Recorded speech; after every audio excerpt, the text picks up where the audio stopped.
কথাটা হচ্ছে যে এটা সম্পূর্ণ ব্যক্তিগত বিষয়। হ্যাঁ, যার যেদিকে ফোকাস করতে ভালো লাগে। আপনি কেমন স্টুডেন্ট, আপনি কোন দিকে কোন সেক্টরে কি রকম আগাইতে পারবেন সেটা একমাত্র আপনি ছাড়া আর কেউ জানে না দুনিয়াতে। আপনার পিতামাতাও না।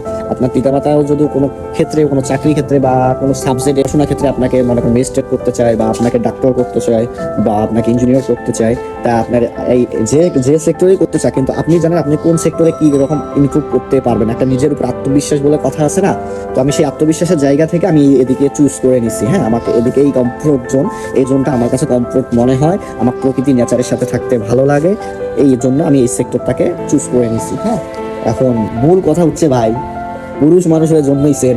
হ্যাঁ, আপনি মিয়া যেটাই করেন, আপনার যদি টাকা না থাকে, 2026 সালে চলে আসছে, এদিকে আপনার কোনো দাম থাকবে না। বর্তমান যে জামানা আসছে, কৃষি, মেতর, মুচি, কৃষি, হ্যাঁ, ডাক্তার, সব কিছু এখন একই লেভেলে চলে যাচ্ছে। ঠিক আছে, কারণ এখন কম্পিটিশনটা হচ্ছে টাকা। যার টাকা আছে তার দাম আছে ভাই। এখন আর আগের মতো বড় লেভেল নাই। হ্যাঁ, উপর, ধনী, গরিব, এখন ভাই যারে থাকুক না কেন, এখন সবাই শুধু টাকাটাই থাকে। টাকা যার আছে সে তারাই দাম দিবে। কিন্তু এখানে হালাল হারামের বিষয়টা আছে, এটা সম্পূর্ণ ব্যক্তিগত। আমি কি বলছি, সম্পূর্ণ ব্যক্তিগত বিষয়। আপনি কিভাবে আপনার লাইফ লিড করবেন, কিভাবে চান, আপনার চাহিদা কিরকম, সম্পূর্ণ ব্যক্তিগত ভাই। আর সব থেকে বড় কথা হচ্ছে, সব থেকে প্রধান অ্যান্ড ভেরি ভেরি ইম্পর্টেন্ট কথা হচ্ছে স্যাক্রিফাইস। লাইফে যদি আপনি ইমপ্রুভ করতে চান, আপনাকে সবসময় স্যাক্রিফাইসই করতে হবে। স্যাক্রিফাইস ছাড়া কখনো ইমপ্রুভ করা যায় না। ভালোবাসার ক্ষেত্রে বলেন আর কর্মক্ষেত্রে বলেন, আপনাকে সবসময় কোনো না কোনো ক্ষেত্রে স্যাক্রিফাইস করেই জীবনে আগাইতে হবে।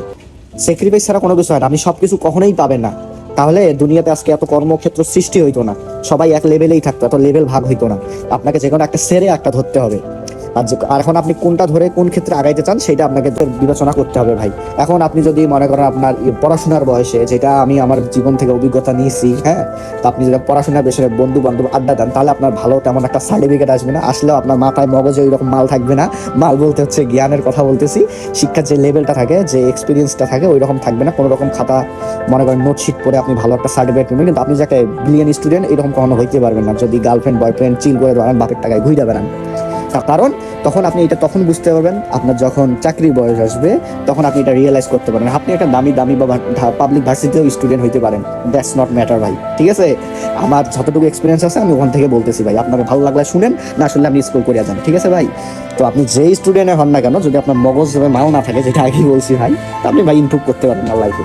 আর কর্মক্ষেত্রটা এমন ভাই, আপনার যতই আপনি জ্ঞানী হন, আপনার জ্ঞানের সাথে সাথে যদি আপনার এক্সপিরিয়েন্স না থাকে ভাই, কোনো কাজে দিবেন।